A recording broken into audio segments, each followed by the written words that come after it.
Welcome everyone to our Embrace Your Child's Digital Life. I am Michael Kekele, Director of Educational Services, and this seminar will be webcasted tonight, as well as be archived for parents to view it whenever they wish.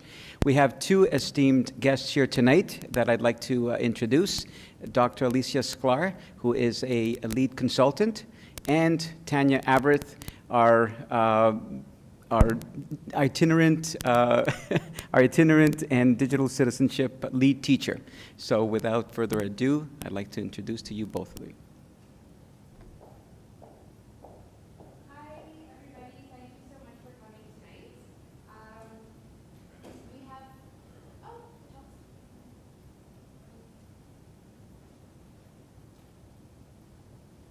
Hi everybody and welcome. Thank you so much for coming tonight. So I'm going to get started. My name is Tanya Avrith and I work here at the Lester B. Pearson School Board as the lead educational technology and digital citizenship teacher. I like that my boss remembers my title. I've been working at the board for the last 8 years or 9 years. I was a high school teacher at Riverdale High School, and now I work in ESD, in Educational Services, and I've helped spearhead the Digital Citizenship Program with my colleagues here, and I work with high schools setting up innovative one-to-one initiatives that happen in our board. So I'm really excited here to speak with you tonight. I have often many requests to have parent evenings by many schools, and I figured what better way to reach many people than to host this live online. So that's where this sort of came from. So tonight we're going to be talking about the importance of embracing your child's digital life. So some of the topics that we'll cover tonight are why embrace why embrace digital citizenship. What is digital literacy? Understanding your digital footprint. And Alisa, yeah, that's what I always call her. Alyssa will be discussing a new approach to screen time and guidelines and practical tips for parents. So I often like to start with a video. However, I think for the purposes of the webcast, I'm going to allow this to be streamed on the site later so people can watch it at a later time. And I'll show it at the end because I think you'll get a kick out of it for people that are here today. But it's well worth watching. So first of all, let me get the rules out of the way. So those of you that are here or watching, just understand that there are no pencils or books allowed tonight. Well, not for the reasons that you think. First of all, I want to just point out that pencils can be very dangerous. I don't know about you, but I don't often let my 2-year-old run around with a pencil. He does a lot of damage with that pencil. And books, well, I can hit you over the head with my book. So can my 5-year-old if we don't teach her how to use it properly. Do you get where we're going with this? So these are tools like anything else. And we have to teach our children, and we have been teaching our children how to use the tools that are around us. And the same thing goes with the technology that we use. So I'm going to put this in a bit of perspective. I know this is a bit of a jarring image to show, and I'm not trying to be insensitive in any way. The reason I show this image is because I think we can all place ourselves in a time when we look at this image. So I often, when I show this image to parents or teachers or administrators that I work with, I'll ask them, where were you and how did you find out about September 11th? How did you find out? Where were you? Because that moment is pretty much polarized in our minds, right? Everyone can kind of remember, can shake your head if you agree. Yes, thank you. So everyone can remember where they were on that evening, or in that morning, and how you found out. And often I'll get people saying, well, someone called me, or I woke up and I heard it on the news. Or I'll get people who say, I was watching television, I was getting ready for work, or I was, everybody remembers exactly where they were. But I'll say, well, that's interesting, but how would we have found out about that today? Right? How would we have found out about that? So when the Boston bombings happened, I heard about it on Twitter. okay, or on Facebook. So now the way that we get information has shifted. But let's put it in perspective for a second. September 11th, 2001 really wasn't that long ago in terms of history, right? You may have been, I was in college. I wasn't a child. I wasn't an infant. I wasn't a teenager. Okay, so in terms of how far we've come in the last 12 years, okay, in the last 12 years, in terms of how we have shifted and how we learn and how we communicate using social media, that shift has been so massive. And it has happened so quickly that it's impossible to blame anyone for the shift in how we're catching up with our children now. Because YouTube, Facebook, Twitter, 2001 did not exist.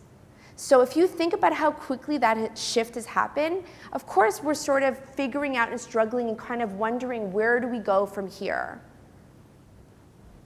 So I'm going to give you my digital citizenship story. This is my father. This picture was taken in 1959. And I often will say, like, what do you notice about this image, right? Well, what do you notice about this image? Those of you who are here, does it look familiar? It's kind of your stereotypical class, right? It's interesting because the way that my father learned is still happening very much in lots of our classes, but there's a huge shift. This is my daughter. Her name is Yael. This was taken a year and a half ago. She has her own iPad. It's my first generation iPad. I'm a bit of a techie, so I get lots of new toys as they come out, and my daughter gets a lot of my old ones, which is probably the case for a lot of our children. And so she took her iPad, and without me ever showing her how to turn it on, and I think a lot of you can shake your head that you know exactly what I mean, okay? Because our children just instinctively turn it on, they open up the apps, they play with it, they're not afraid of it. This is the world that they live in. This is how they learn, they explore. Their world, the world that they're going to grow up in today, tomorrow, in 10 years, in 20 years, is going to look a lot different than how we grew up with technology. I will show this one because I think it's really pertinent to what we're talking about.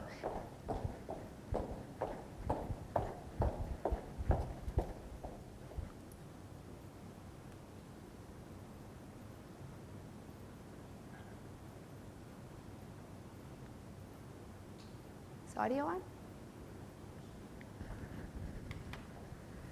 It's not playing. Okay.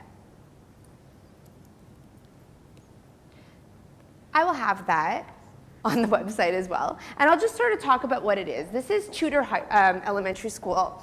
And these are great kindergarten students that they basically wanted to learn more about butterflies. And how did they learn more about butterflies? Well, they went out and they explored butterflies. And they created, kindergartners went out and created an iMovie about what they learned. They went and they searched for butterflies on the internet. They took their iPads outside, right? Because you can learn outside.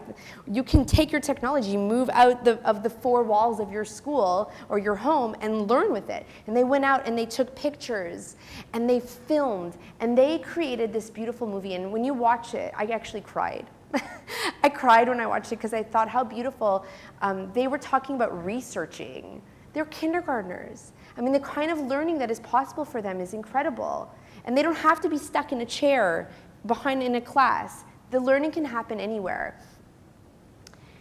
And this is such a positive way of using the technology.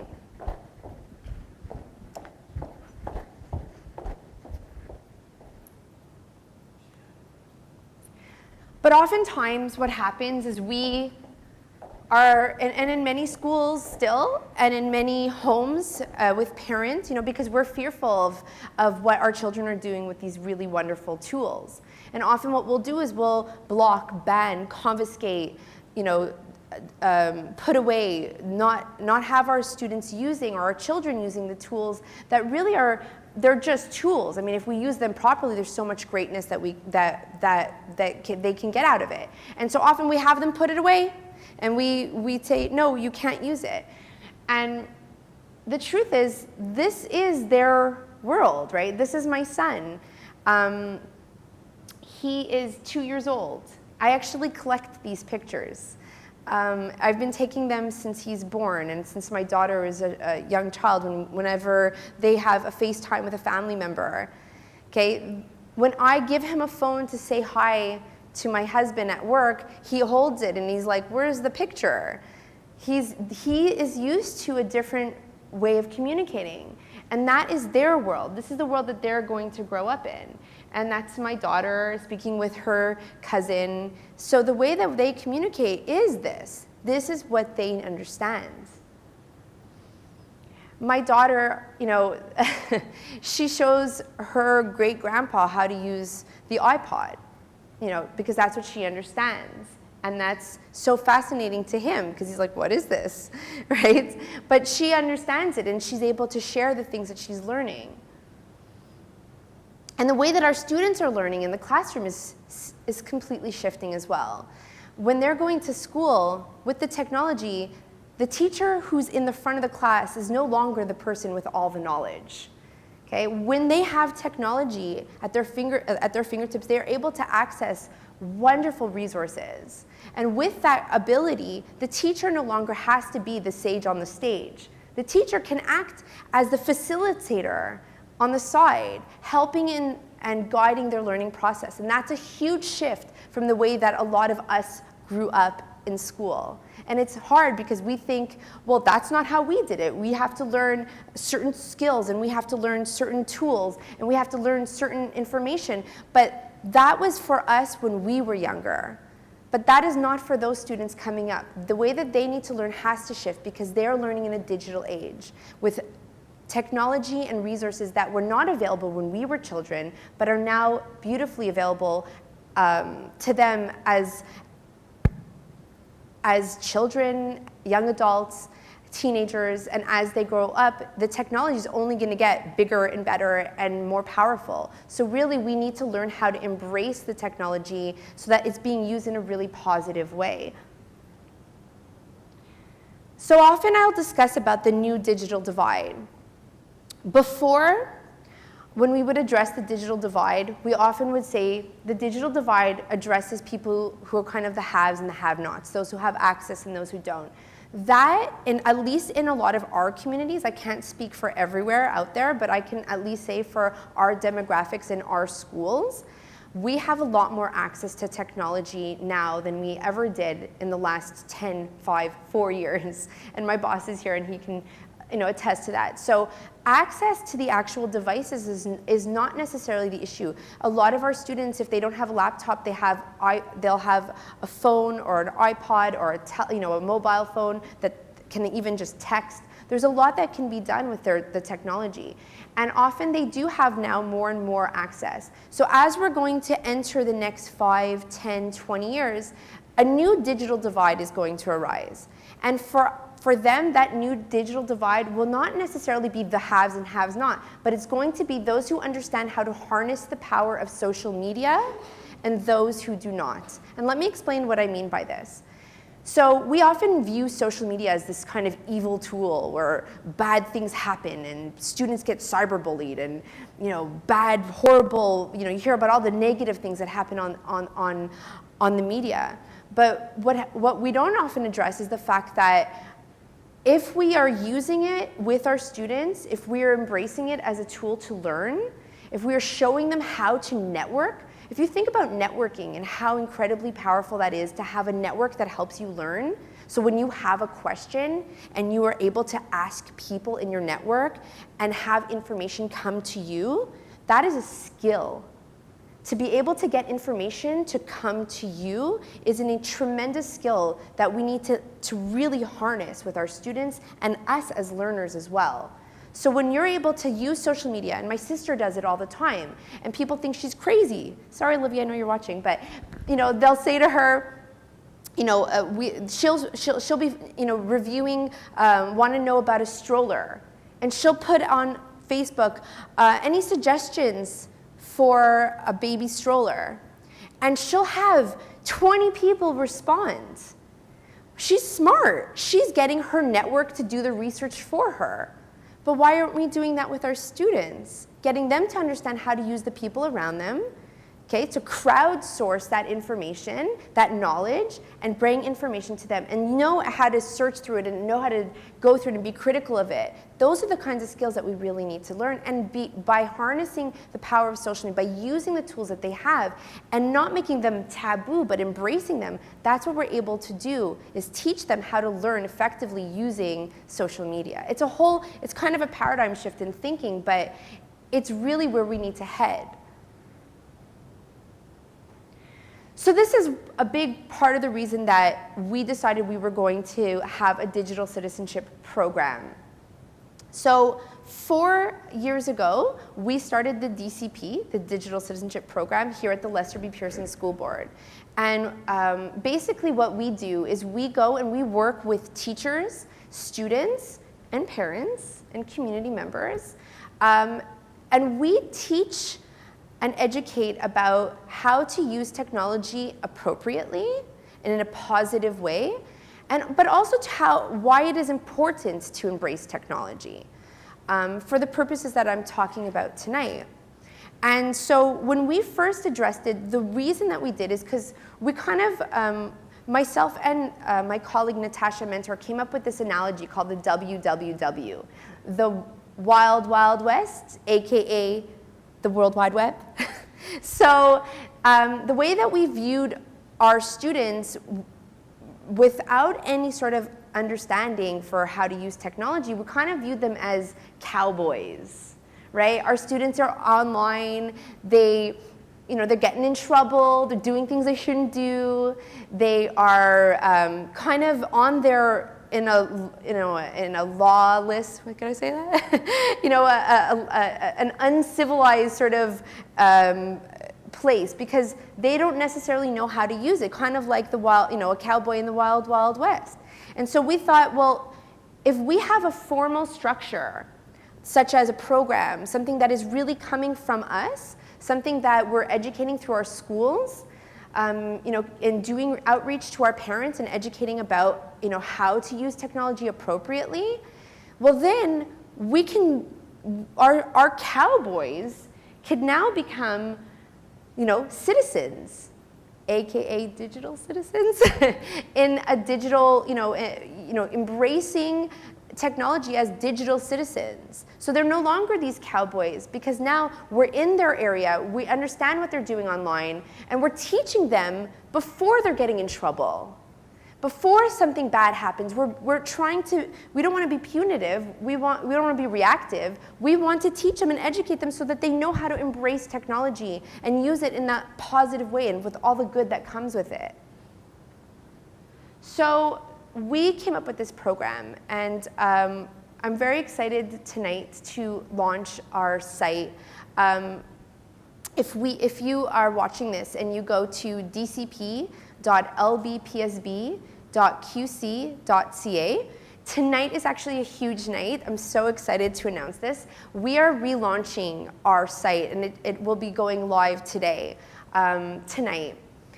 Kim, is it ready? Friday. On Friday. Right. Is it up live now? Can I? Yes, yes. Yeah? Okay. So I'm going to show you it because I have to plug it. I'm very proud. We've worked very hard. And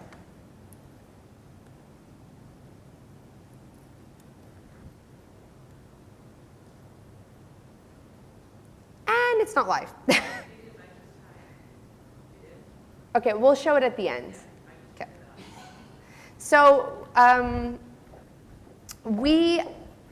and after this webcast, I will put it back on, but we've relaunched our site, and I'm really excited with this new site because as parents, we encourage you to go on. We're gonna have many resources, videos. This is where you will find tonight's live streamed webinar. It's gonna be archived on our site. And we will also have a blog on our site. It's DCP in Action.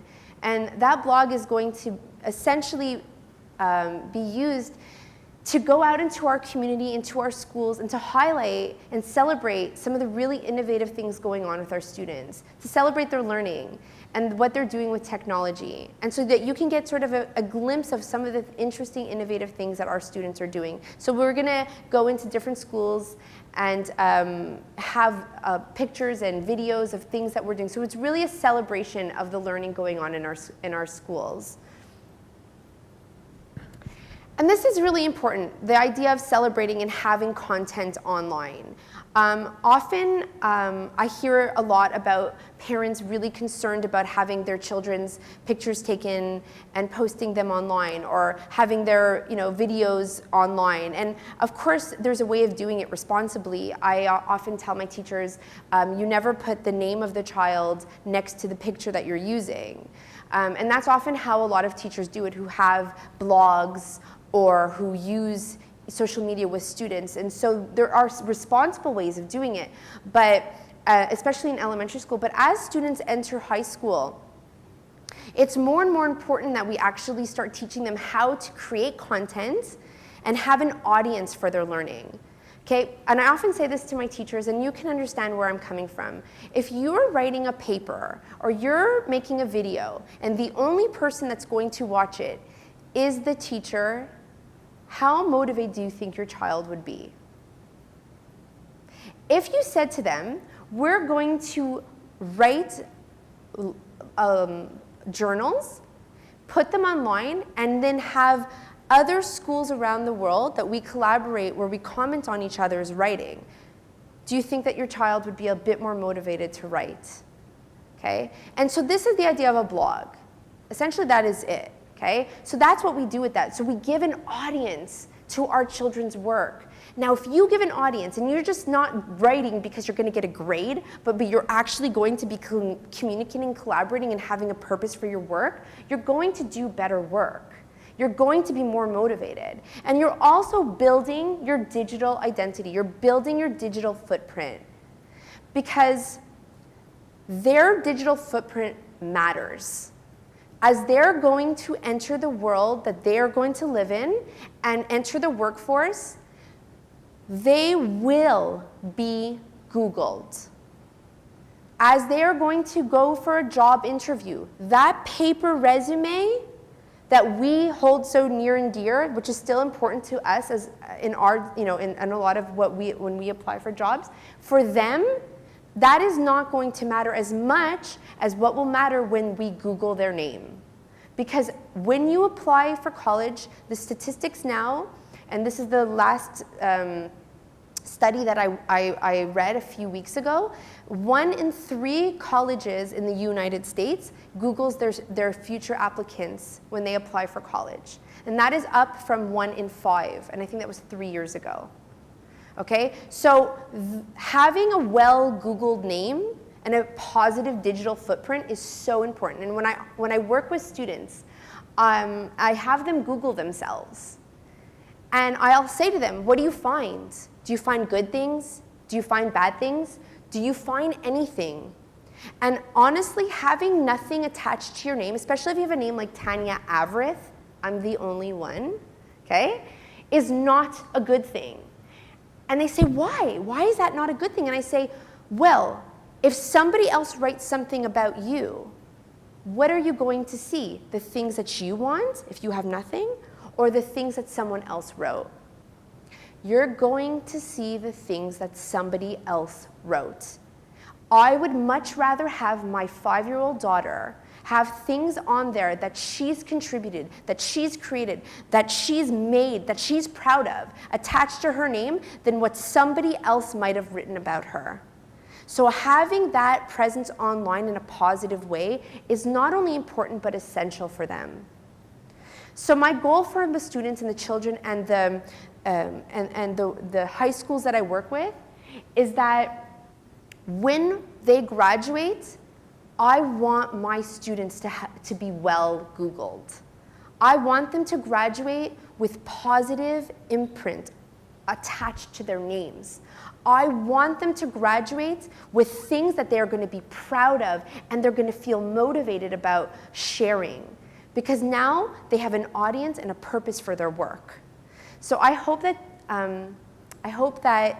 you see the passion that we bring in this with digital citizenship, and I hope that you understand sort of where we come from now when we talk about why it's so important to actually have that presence online. I'm going to pass it off to Alyssa, and she's going to talk about some strategies for parents that they can use, that you can all use to be safe and to be sort of proactive. So take it away. Thank you. Thank you. I'll just take the clicker from you. Thank you very much, Tanya, and thank you very much to the Lester B. Pearson School Board for inviting me here this evening to be part of this. I do workshops to parents and teachers, administrators, and school boards and schools all over the province, and sometimes beyond Quebec as well. And I often use Lester B. Pearson as an example of truly innovative thinking when it comes to things like digital citizenship and being very proactive in teaching kids, students to use the internet in creative and productive ways. So why am I standing here in front of you? I'll just give you, in a nutshell, my background. I have a doctorate in communications and cultural studies, and I spent a few years teaching at Concordia University, where I had a particular interest in youth and media, youth and popular culture. And I noticed that my students in the university had a very different experience than I did, what didn't seem like that many years ago. They engaged with the world in very, very different ways. And then I spent about 4.5 years at McGill researching adolescent high-risk behaviors. And I realized that there is a lot of really interesting parallels when we're talking about technology, about risk factors, and things that make students more resilient. So what I'd like to talk to you about today are some of the kind of productive, proactive things that we can do as parents in order to support the kinds of initiatives that are happening in our schools, thanks to the Digital Citizenship Program and the creativity of the teachers.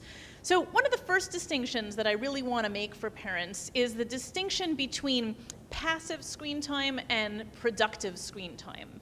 So we used to, our kids, they sit in front of the television for hours. Not that many kids are watching television anymore. They're sitting in front of the computer for hours. They're on their iPad for hours.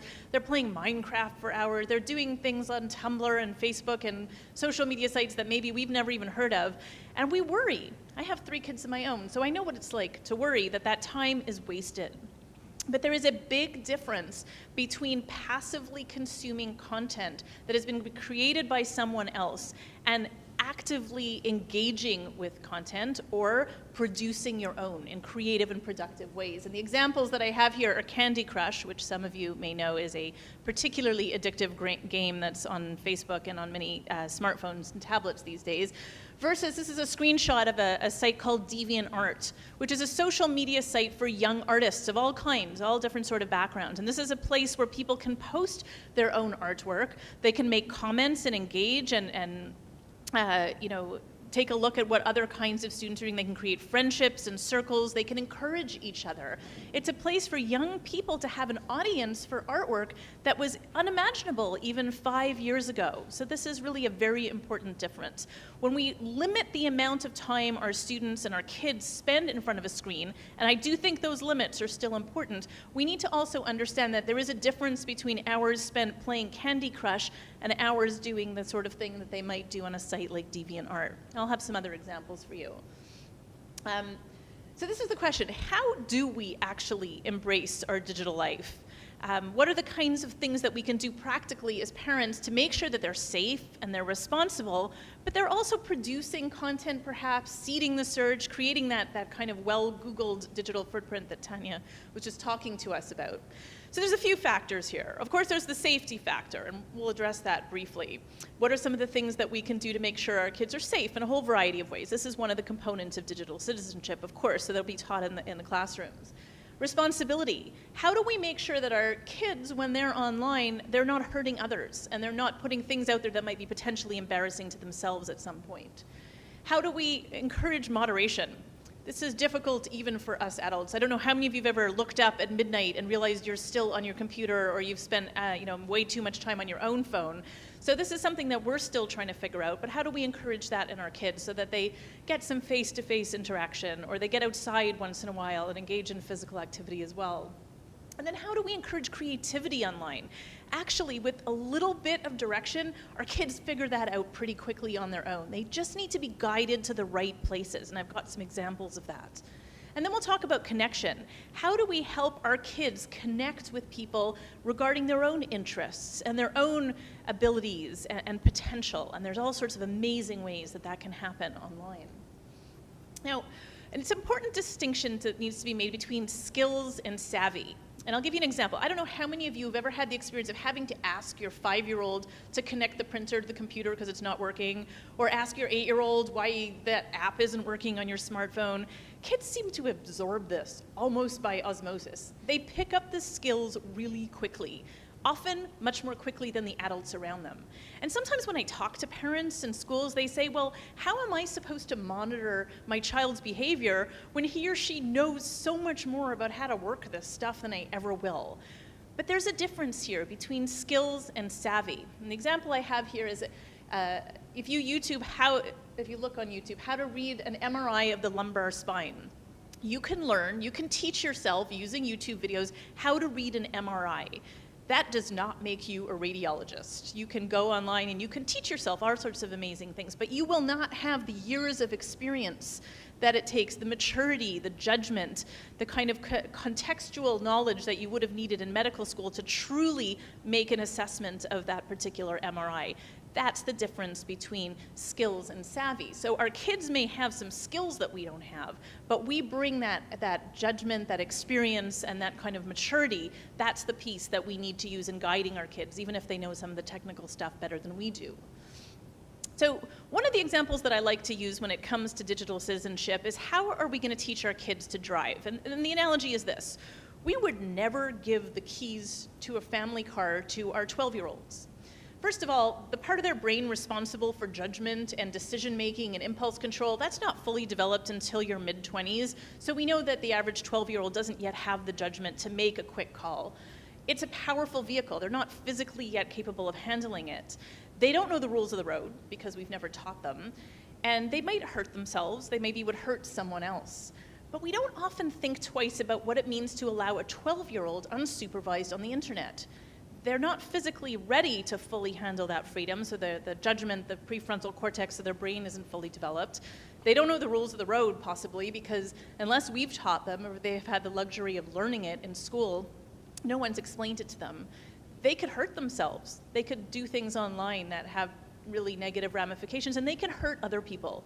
They can make nasty comments, they can cyberbully. A lot of parents, when it comes to being online, they worry about sexual predators, and I tell them, statistically that is very, very unlikely. Your child much more likely needs to be taught how to not hurt other kids online and how to protect themselves from being hurt in places.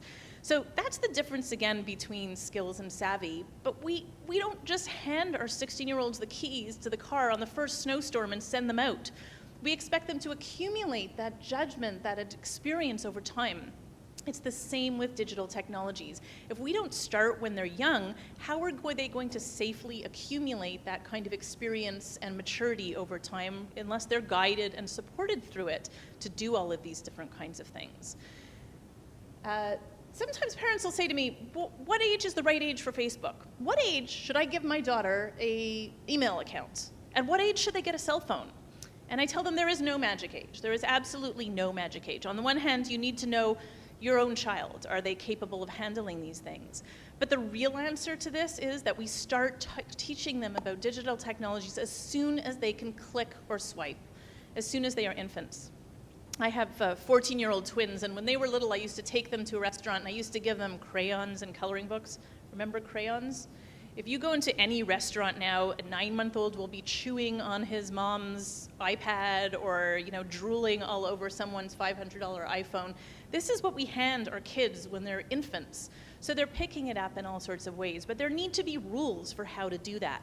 And as soon as they can start to click or swipe, we need to reinforce with them the appropriate ways to handle these. I have one example for you. In one of the schools that I had been working with, they told me a story about how they were doing electronic reading logs for their first graders. 6-year-olds. They had auto-created a username and password using the combination of letters in their first name and last name. And the kids very quickly realized this pattern. And they started to log in as each other behind the scenes and see, what is he reading, what is she reading? Now, there was no bullying that happened here. There was no malicious behavior.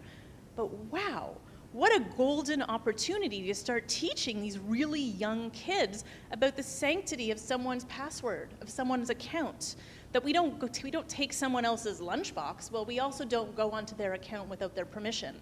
That some things belong to other people. It just needs to be extended into this digital realm. Password protection is a really important one. Now, another guideline that I give parents, and this is a really tough one because the parenting culture has shifted somewhat over the years, is that freedom is a privilege to be earned through consistent, responsible behavior. So what does that mean in an online context?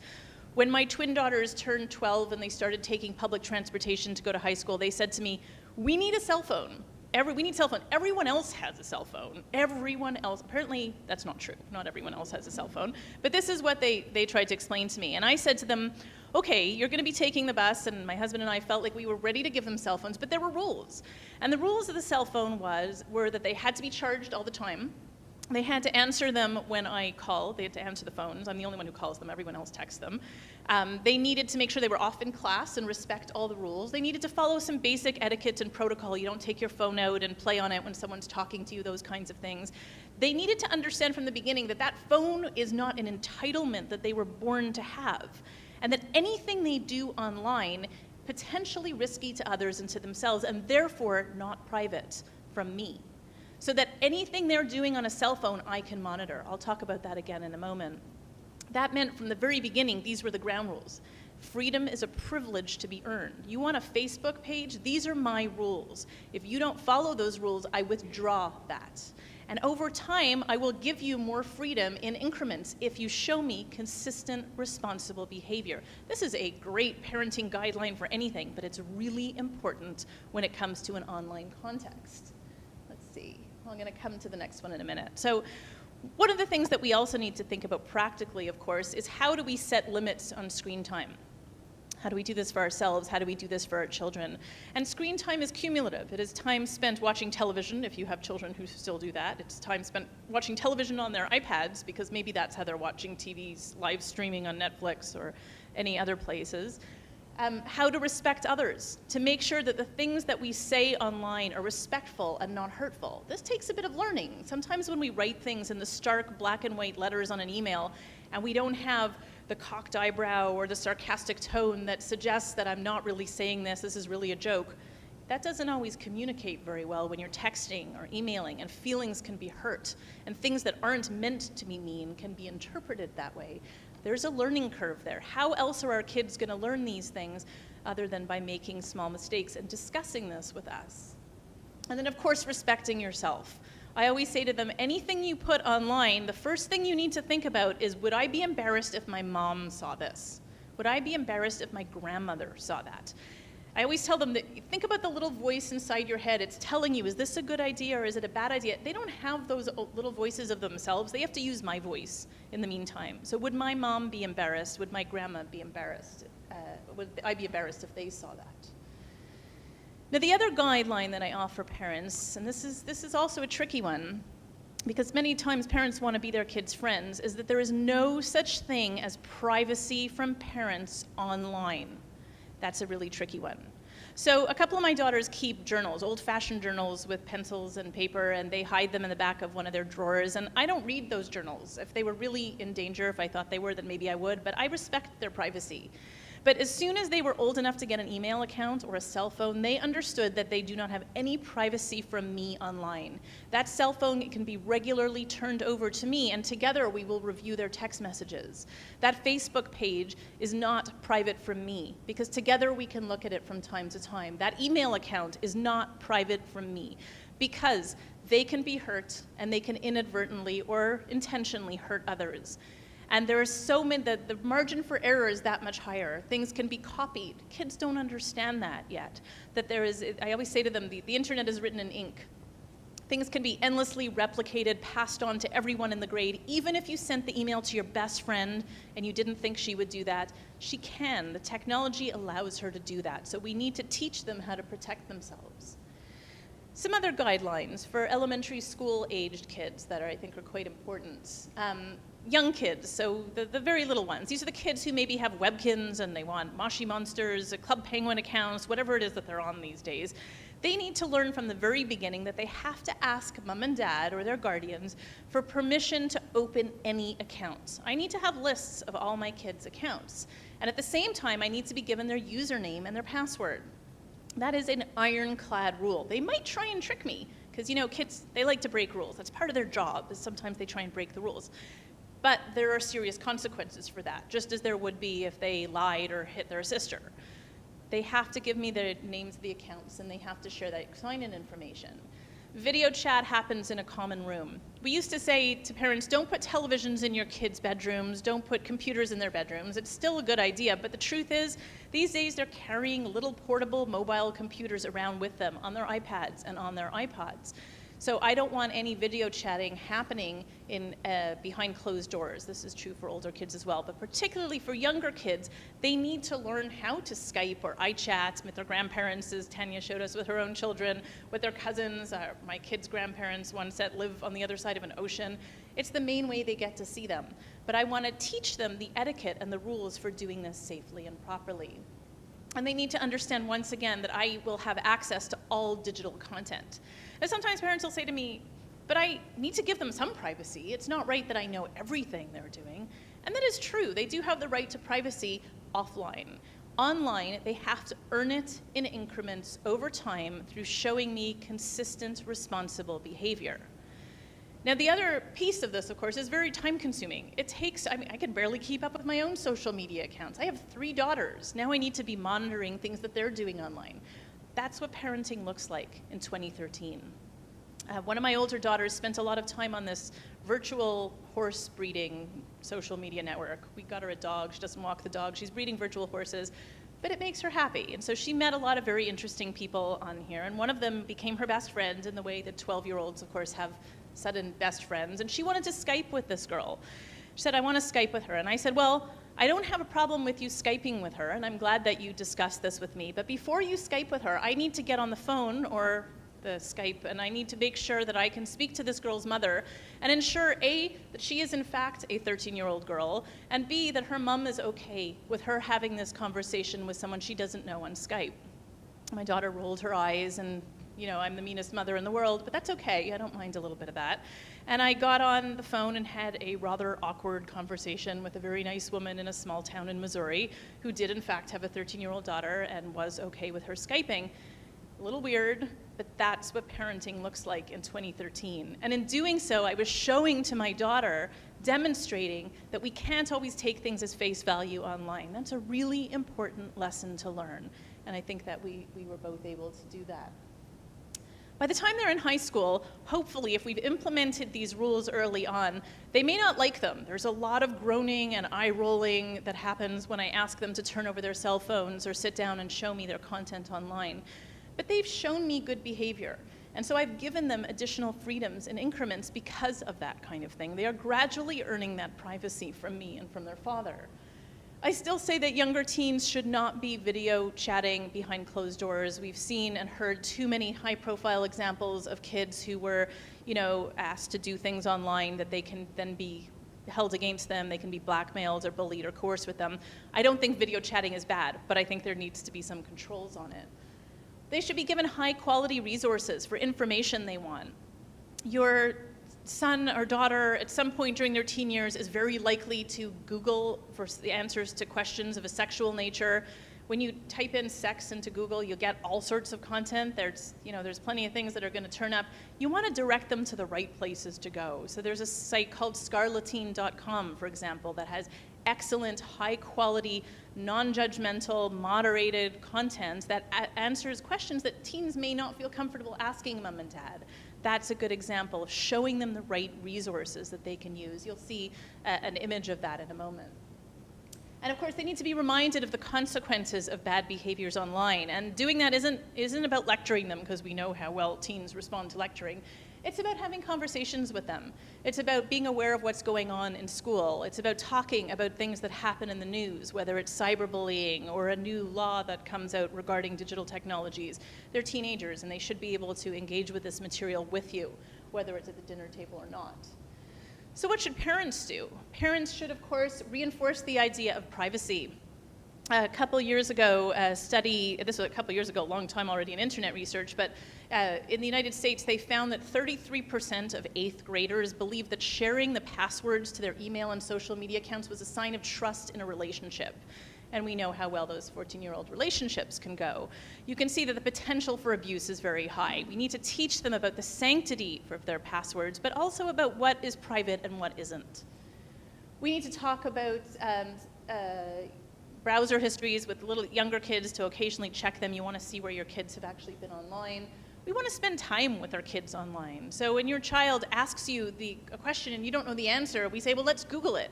Spend time with them online together, showing them places where they can find things. How do you phrase something on Google? What does a good search question look like? How do we evaluate the sources? They're going to learn some of this in their classrooms in this school board, but you want to be able to model this with them at home. And maybe they'll teach you a thing or two along the way.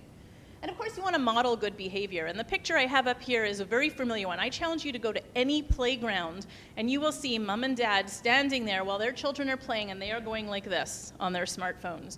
We call this half attention, and kids know about it. They know what happens when they're telling you about their day, and you're going, oh, okay. They know we're not listening.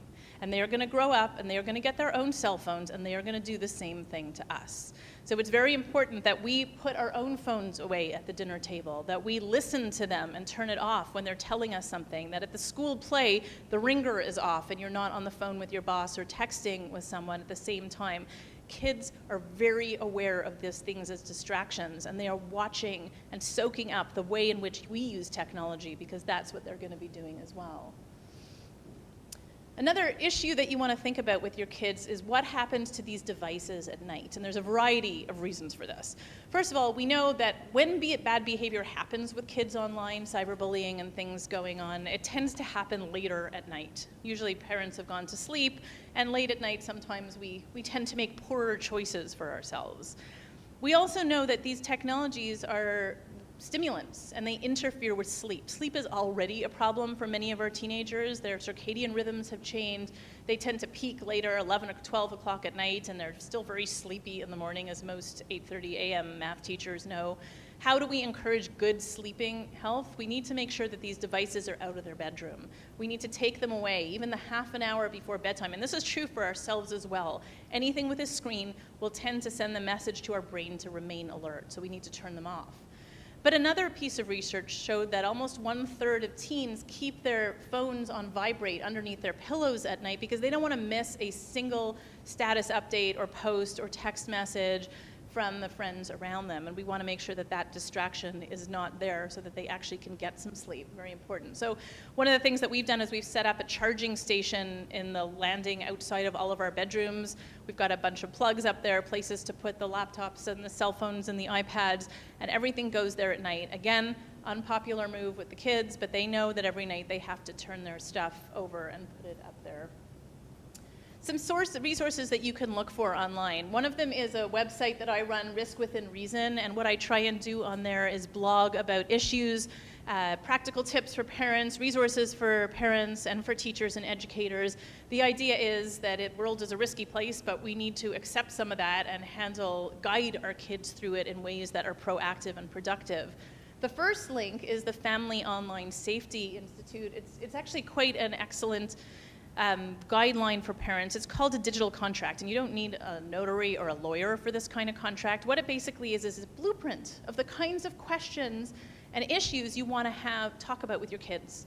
Maybe over the dinner table, maybe you start when they're younger, maybe you bring them up every once in a while. Some of them are things that you probably didn't even know you needed to talk to your kids about. And that's really important because things change really, really quickly. I'll give you one example of how quickly things changed. My youngest daughter is 10, and when she was in 4th grade last year, I heard a story from another mom about how 1/3 of the girls in their class, in their grade, had Instagram accounts. And it had never occurred to me that I had to tell my 9-year-old daughter that she wasn't allowed to have an Instagram account. I had told her she couldn't be on Facebook.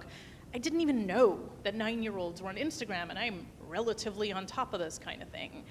My older daughters are 4 years older than her. 4 years ago, when they were in 4th grade, nobody was on Instagram.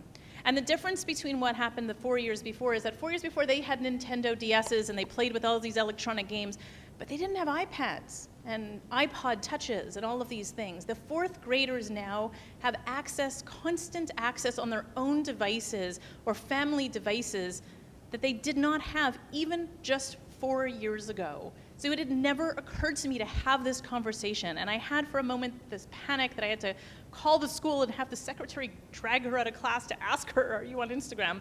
In the end, she wasn't, which is a rare moment of compliance from my youngest daughter. But the interesting thing is how many the kids are.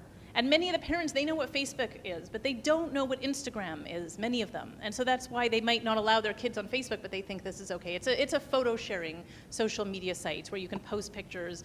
No, there was no bullying taking place and it was all pretty okay, but this was a level of production that I was not ready to give my 9-year-old, to have this kind of public account where she could post pictures of herself and her friends and her family. So that's how quickly things change. And the Family Online Safety Contract is an interesting blueprint for you to begin having these conversations with your kids. There's a lot of cool places on the internet that you can send them. This is just one sort of cross-section of places where kids can go. From Khan Academy, where you can have videos teaching you all these different amazing things. Your kid's having trouble in algebra or physics or science or biology. There's a video for that somewhere on Khan Academy. TED Talks or TEDx, those of you who also want to watch about all sorts of fascinating things. This is a great way to keep kids occupied. The nfb.ca, they have an app as well. You can watch thousands or hundreds of National Film Board films are available for live streaming on your mobile phone or your iPad. Scarletine, this is the sex ed site that I was talking about. If your kid, this is good for every teenager to know because at some point they're going to have a question that they don't want to ask mom or dad. You want to send them to a place where you know they're going to get high quality information. GIF Maker, Go Animate, Video, places where they can create all sorts of amazing things. Again, there's some wonderful student iPad apps where they can create their own cartoons. They can put together their own iBook. They can create doodles with, voiceovers and all sorts of amazing sound effects, Puppet Pals. There are some amazing places online. And I'll give you another example of a way in which this can be really powerful. So one of my daughters has written there's a site called Wattpad. Now Wattpad is a social media network for young writers. Like DeviantArt is a place for artists. Wattpad is a place for poets and writers. And one of my older daughters has written 2 feature-length novels, 2 full-length novels. One of them, called Running with the Wave, has had almost 50,000 reads. She's 14 years old. She's written a novel that probably wouldn't be published by a conventional publisher, but she's now been able to put it out there. She had some girl in Australia design the book cover for her. She gets comments from people all over the world. Some of them aren't so nice, but we've talked about that, how to handle that. Most of it has been tremendous encouragement. This is now a child who self-identifies as a writer. She has published a few pieces in a local magazine, and this is what she does with her friends online. What an amazing opportunity that wasn't there even 5 years ago, 10 years ago for our kids. The other one is a Tumblr. It's a website. One of my daughters is obsessed with the television show Doctor Who, where she can combine all these GIFs and create animation and do some HTML coding. They're really productive ways to spend time online, not just passive.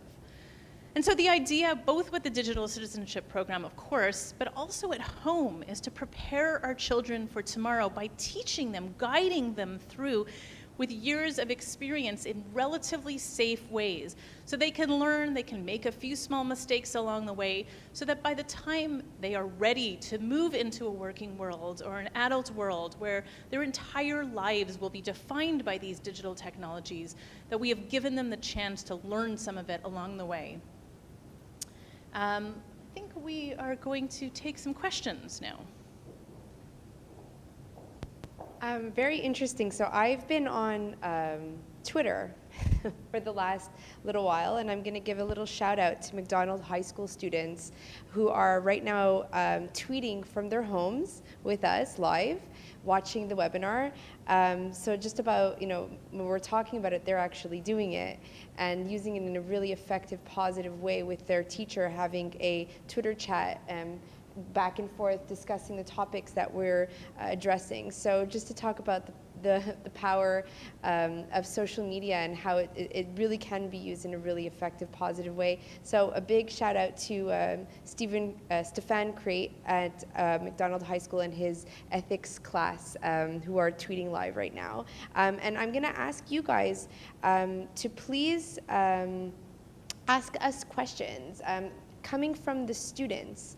And from people here as well. So I'm going to follow the hashtag, and I'll tell people who are watching right now what it is. It's a hashtag MAC, so MAC MACHS High School 338. So hashtag MACHS 338. So if you have questions, and I encourage the students to ask, please do so. And I'm going to take questions here if anybody has any.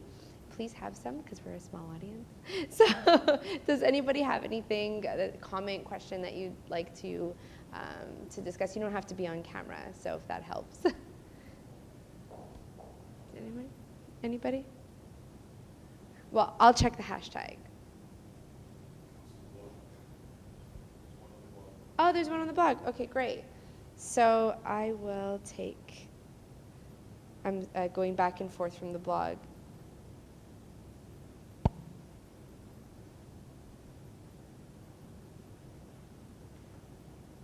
Jim, I don't see it.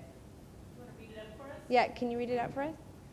What are the problems if you decide just not to buy your child technology? What are the problems? I mean, I think that's a choice that every family has. We're not standing up here saying that everybody has to have the latest and greatest. I don't think that we're helping by not using it. I don't say that you have to have everything. I'm not saying you have to have the latest iPads or the latest Android tablets. However, I think that it's like the idea of not teaching our children how to read or write. I think that that's an essential skill for them to understand how to use technology for them and for their future. So I don't think that it has to do with not purchasing the latest and greatest, but more along the lines of Alyssa and I we're talking about using it, but using it responsibly in a positive way. Was there anything you'd like to add to that?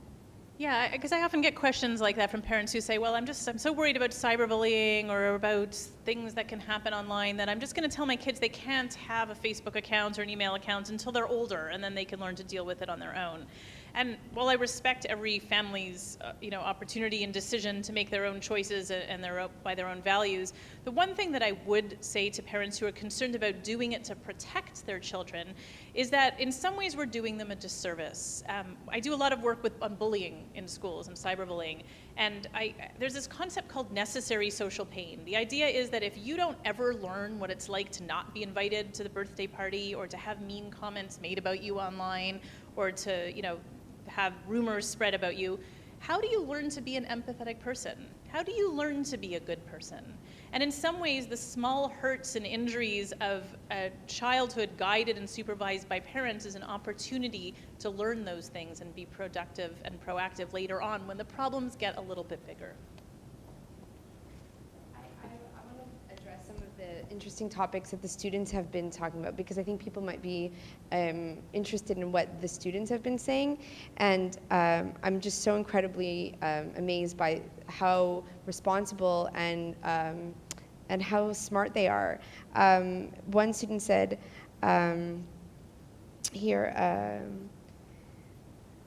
they said they were talking about seeing how they go now to the restaurant and they often see what happened to crayons at the dinner table at the restaurant.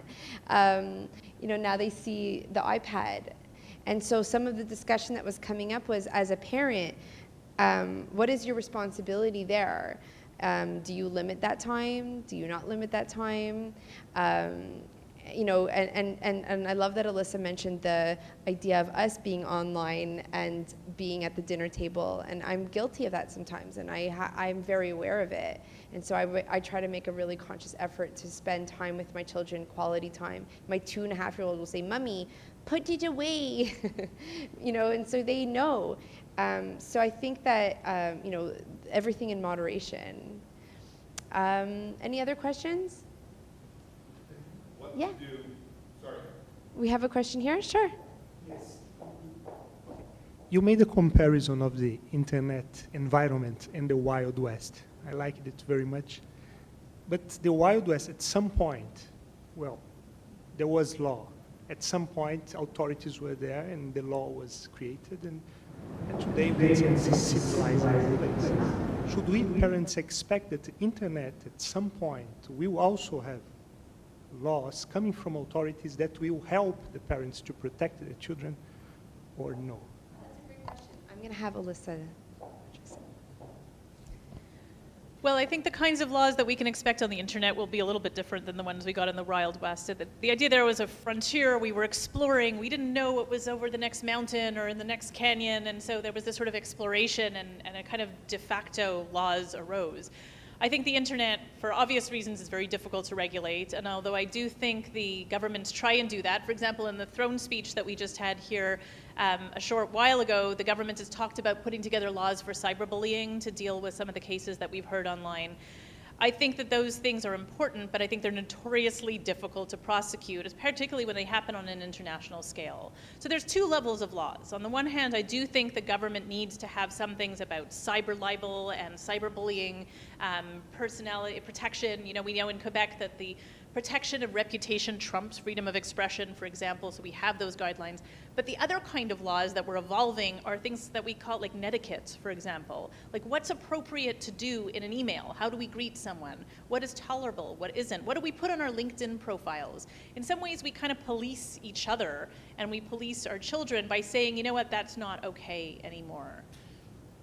Yes? I have some student questions. Okay, perfect. Good, they're coming in. Can't see them? Oh, sorry. Can we see them? I've been on Twitter. Sorry, I've been on Twitter. I haven't been policing the... What to do if your child is already a late teen? How can you address these concerns? Yeah, that's a difficult one, because if you tell your 16-year-old that suddenly you have to know all his passwords and have to supervise his cell phone, that's not going to go over so well. Really, this is ideally something you implement when you're younger, so when your kids are younger. So if you've got a 13-year-old, a 14-year-old or older, obviously there's only so much backpedaling that we can do. Part of the challenge, of course, is to communicate with them, to talk to them as much as possible, to be really frank and candid about mistakes that you've made, to tell them that you are there if there are issues, but to talk to them about some of the ways this can go wrong. They will probably roll their eyes and say something like, "Mom, I know that," or "Dad," but they're listening. They are listening, even when they're rolling their eyes and they're groaning, and those conversations need to happen with them all the time. It's not a single talk. But again, it's very difficult to implement some of those rules for the first time with a 15-year-old or even a 13-year-old. The younger teens, I do think that we need to kind of push back against that resistance, but the older kids at this point have probably experienced some of the worst of it. Do you mind reading another question from the blog for us? I'll read the two that are there. Will the slides be available anywhere? Absolutely. The slides will be available on the dcp.lbpsb.qc.ca website. The one that's up right now will be, the new one will be available on Friday. So we're going to be switching it over on our server. So when we check back by the weekend, you'll be able to access this archived webinar, as well as our slides will be available on the site as well. And you'll be able to find that in the DCP in Action blog that's on our site. Jim? What advice would you give to parents receiving waivers from their child's teachers to be able to have access to social media types such as Moto, Gmail accounts, etc.? Okay. So that their teachers may teach them how to be digital citizens. Okay, that's a great question. So the question was asking for permission from our schools to have access to waiver forms, to sign waiver forms so that their children can use sites such as Edmodo or Google accounts or things like that. So I think that's a great question, and I'm very happy to address it. I think that using the tools with the students in school is the best way to teach them how to use the technology appropriately. We're using these tools in the class as a place to learn. Edmodo is a sort of social network for teachers and classrooms, and it's sort of, if you've ever been on it, maybe some of you in the room have, maybe some of your children are on it. It looks like Facebook, and it's a closed network. And very effective in teaching about digital citizenship, because it's what better way to model digital citizenship and appropriate use than to use it in the class as they are young and train them or work with them as they're still young, so that by the time they get older and they're ready to go off on their own, they have the license to drive the car, you know? So we're giving them the driving lessons, but we're doing it with them, and we're teaching them about appropriateness. And you know what? Sometimes things happen. Sometimes they make mistakes. They're children.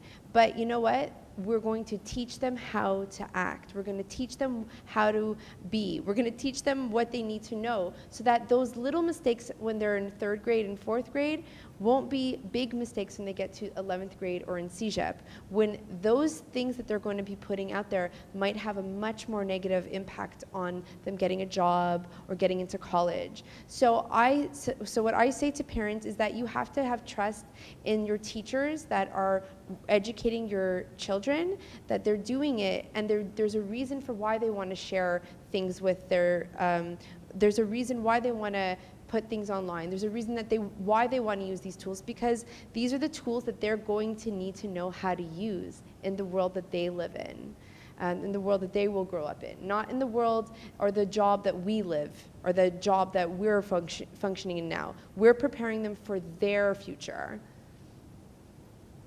Anything else? What do you think of the term digital tattoo instead of footprint? Oh, interesting. So, you know, I interchange a lot of those terms. You know, they're kind of buzzwords. The idea of a tattoo is that it's on there forever. And I agree. I mean, when we put things online, it's there. You're not, I tell this to students. This is so important. Nothing online is ever private. And when you post something on there, I mean, but we're not talking about the Edmodo, or I'm not talking about, Google Apps or things that they're writing in their private sort of accounts. I'm talking about when they're posting things, sometimes using social media that's open, going on Twitter, or, so they have to learn early that what they're posting is not going to be private. And I say to the students, you do realize that even if you think it's private, anybody can take a screenshot of anything.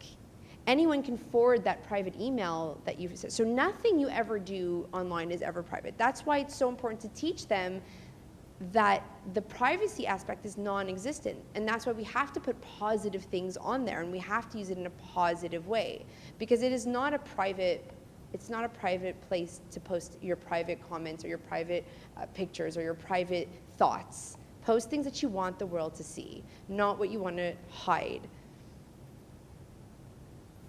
Okay, very quickly, I'm just going to talk about just a few things that the students were saying. It's really an interesting back channel, and they've been talking about, so should teens learn from their mistakes online or be guided the whole way through?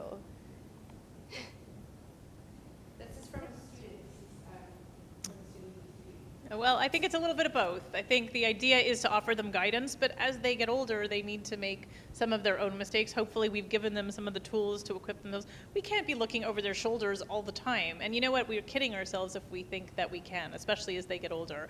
We can put all sorts of rules and regulations at home in place, but then they go to a friend's house or, somewhere else, and they have access in a way that they don't at home.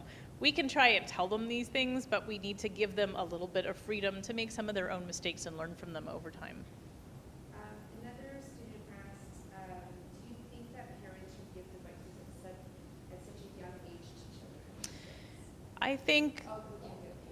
The other question was, do you think parents should give devices at such a young age to kids?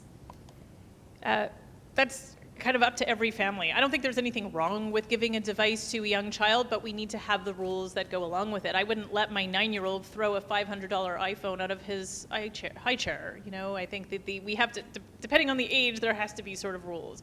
So if you're going to give an iPad to a toddler or a preschooler, or an iPod Touch, as many kids are asking for these days, there need to be rules that are age appropriate for them to make sure that they're using them in responsible ways, to guide them to some of the amazing creative stuff that they can use them for, so it isn't just passive consumption.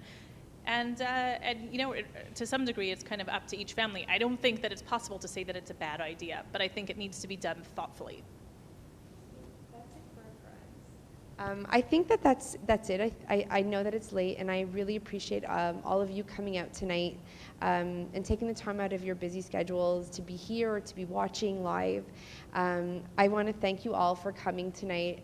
I want to thank the students at McDonald High School who were watching. Thank you so much for participating tonight, and the teachers that I've been getting many tweets from that are up as well.